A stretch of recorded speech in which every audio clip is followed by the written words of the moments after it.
Be careful what you eat when under stress.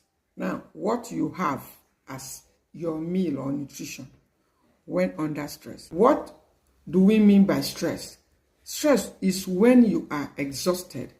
There are varying levels of stress. It could be emotional stress, physical stress, psychological stress, all other kinds of stress. But the one I mean here is physical stress, when you are physically exhausted. A lot of people are under stress.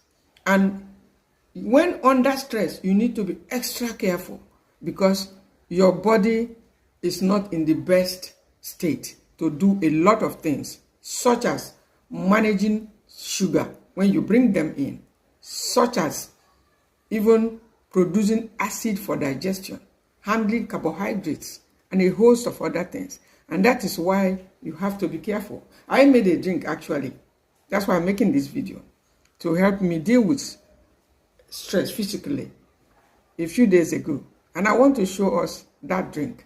Yes, because when we are under stress, a lot of people just eat anything. Some people go for carbonated drinks.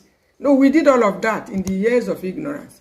You say, no, I'm tired. I can't eat. Let me drink. I've seen people, old people, mature people do this. But it is all due to ignorance. You see somebody with a bottle of carbonated drinks saying, oh, I'm tired, I'm stressed, I can't eat. This is all I can take in. All you can take in is acid. All you can take in is sugar.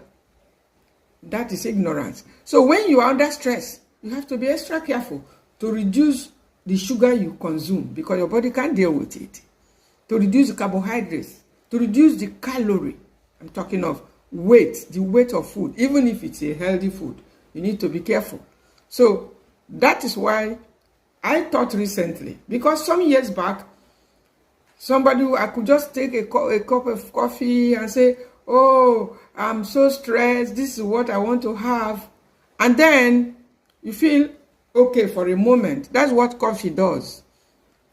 And then later on, the real challenge comes. You are dehydrated internally. You look dried. At the cellular, you feel dried, even at the cellular level. And so the real stress now begins because caffeine is actually a stressor, but it works both ways. And that's why we should also be careful. If you are going for caffeinated drinks when stressed, you need to also be very, very cautious about it. So